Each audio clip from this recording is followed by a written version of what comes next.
Hey y'all, how's it doing? Cleaned myself up a little bit. Been laying in bed for almost a month. I just wanted to give a post update on my L5S1 360 spinal fusion. I'm strolling with my cane, getting my exercise in. I usually walk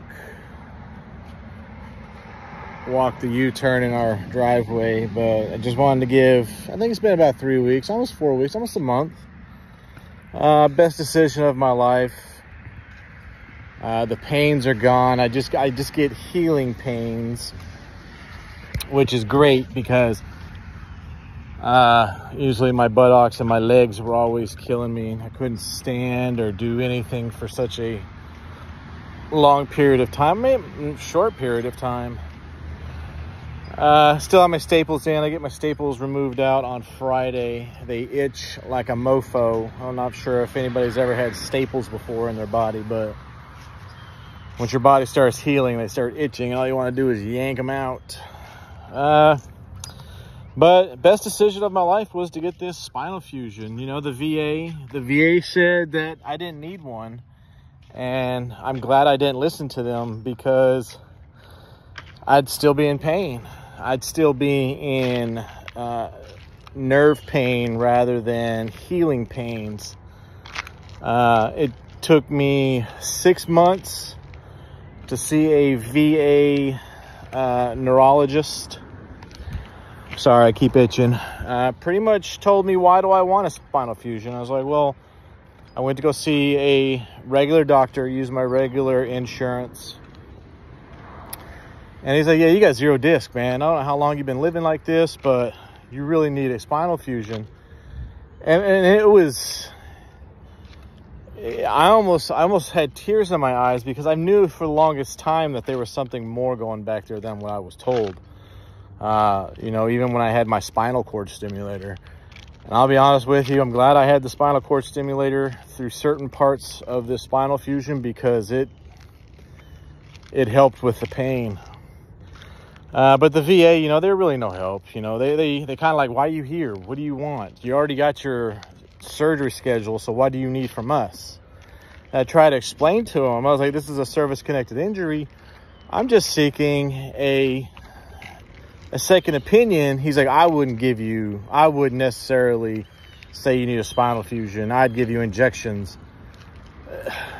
What was more heartbreaking than anything is they had 0 records of all the stuff that the VA has sent me and had me do.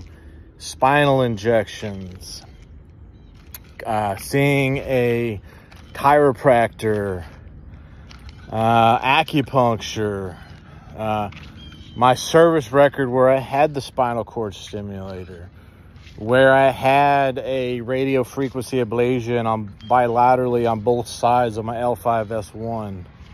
They had 0 records of this, but I can see it when I go into my medical record on the VA website. It hurt me that these are the guys in charge of my health care. I had a friend who works at the VA, and I told her, she didn't really say anything, but you can see it in her eyes that I made the right decision by seeing a regular civilian doctor. Dr. Aryan is a really great doctor. Access back, or brain and back in South Lake. Best decision.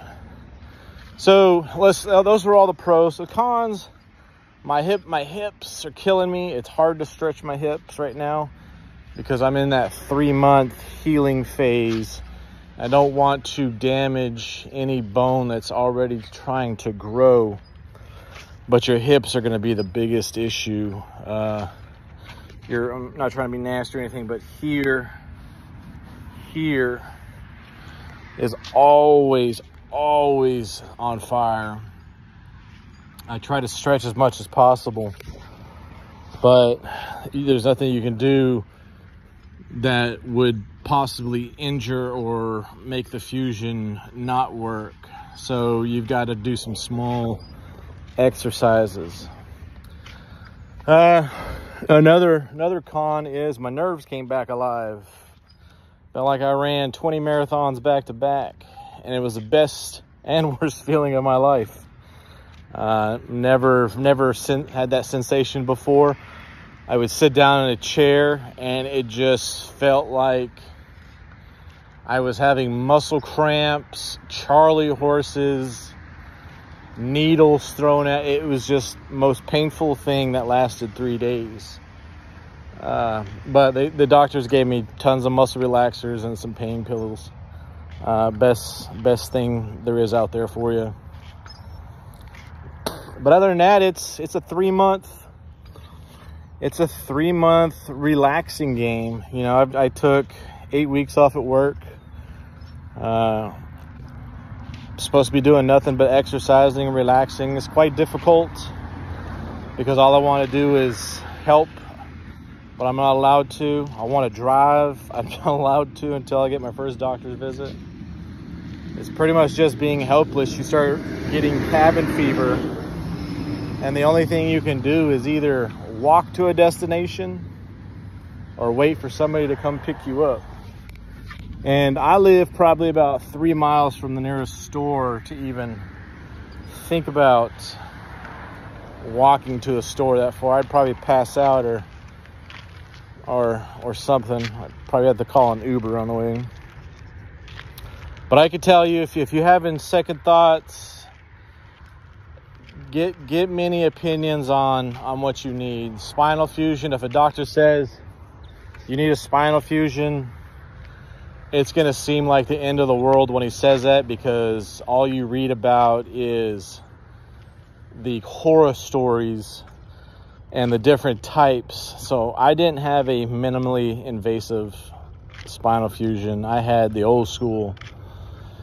You know, the first 4 days in the hospital was the worst. And I'm not going to lie about it. I'm not going to sugarcoat it.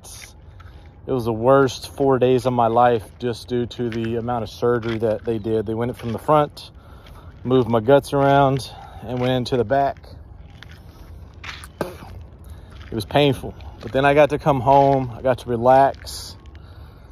I got to be around my family. And it all started going uphill after that. I mean, you still have issues with sleeping and rolling. I'm sort of a side stomach sleeper, and I can't do that because I like trying to stretch my hips at the same time. I guess it's an old habit prior to my surgery. But again, if you're looking to get something like this done, don't hesitate, because it might be the best thing that you've ever had.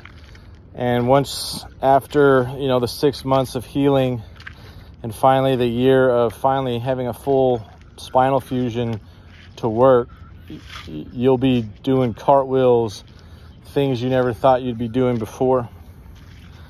But I just wanted to give an update. Everything's good. I'm loving it.